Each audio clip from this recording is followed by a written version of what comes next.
ഇവിടെ മറ്റൊരു കാര്യം ശ്രദ്ധിക്കേണ്ട ഏറ്റവും പ്രധാനപ്പെട്ട കാര്യം VSന്റെ ആരോഗ്യനിലയാണ്. VS അതീവ ഗുരുതരാവസ്ഥയിലാണ്.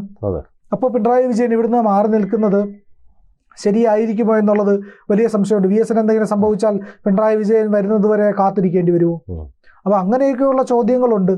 അപ്പോൾ ഈ പറയുന്നില്ലെങ്കിൽ തൻ്റെ അസാന്നിധ്യത്തിൽ മതി, എന്തെങ്കിലും സംഭവിച്ചാൽ തന്നെ തൻ്റെ അസാന്നിധ്യത്തിലായിക്കോട്ടെ എന്നുള്ളതായിരിക്കാം ഒരു പക്ഷേ പിണറായി വിജയൻ കാണുന്നത്. ഈ പറയുന്ന രാഷ്ട്രീയമായിട്ട് സംസ്ഥാനത്ത് നിലനിൽക്കുന്ന നിരവധി പ്രശ്നങ്ങളുണ്ട്. അതിൽ കൂടെ പാർട്ടി കടന്നുപോയിക്കൊണ്ടിരിക്കുന്നു, സർക്കാർ കടന്നുപോയിക്കൊണ്ടിരിക്കുന്നു. ഈ ഘട്ടത്തിലെല്ലാം ഇതിനെല്ലാം ഒരു ബാലൻസ് ചെയ്യേണ്ട ആളാണ് മുഖ്യമന്ത്രി. പക്ഷേ ഇവിടെ അതല്ല മുഖ്യമന്ത്രിയിൽ നിന്നുണ്ട്. മുഖ്യമന്ത്രിയുടെ രീതിയിൽ മുന്നോട്ട് പോകുന്നു, സർക്കാരിൻ്റെ രീതിയിൽ പോകുന്നു, പാർട്ടി മുഖ്യമന്ത്രി പറയുന്നത് മാത്രം കേട്ട് നിൽക്കുന്നു, സെക്രട്ടറിക്ക് യാതൊരു ശബ്ദവും ഇല്ലാതിരിക്കുന്നു.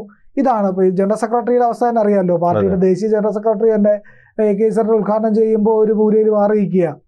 അവിടെ പിണറായി വിജയൻ മാത്രമാണ് നേതാവ്, താനാണ് ലീഡർ, അത് ഒരു പാർട്ടിക്കുണ്ടായിരിക്കുന്ന ഏറ്റവും ദയനീയമായ അവസ്ഥയാണ്. പിണറായി വിജയന് ശേഷം എന്ത് എന്ന് ചോദിച്ചു കഴിഞ്ഞാൽ ആരുടെ കയ്യിലും ഉത്തരമില്ല. അവസാനത്തെ ഒരു യുവ നേതാവ് ആയിട്ട് നിന്ന സ്വരാജ് വരെ മാറി നിൽക്കേണ്ടി വരുന്ന അവസ്ഥയാണ്.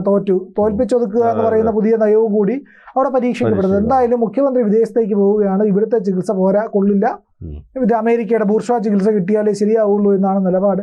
എന്തായാലും അത് നടക്കട്ടെ. പക്ഷേ സംസ്ഥാനത്തിൻ്റെ സർക്കാരിൻ്റെ കാര്യം അത്ര ഉറപ്പൊന്നുമില്ല. എന്തായാലും ഭരണ തുടർച്ചയില്ല. അപ്പോൾ അമേരിക്കയിൽ പോയി ചികിത്സിച്ച് ഭാവി കാലം സുരക്ഷിതമാക്കാം, ഭേദമായിട്ടിരിക്കാം എന്നുള്ളത് മാത്രമേ ഇവിടെ മുഖ്യമന്ത്രിയെ സംബന്ധിച്ചിടത്തോളം മുന്നിലുള്ളൂ എന്നത് മനസ്സിലാക്കാൻ കഴിയും.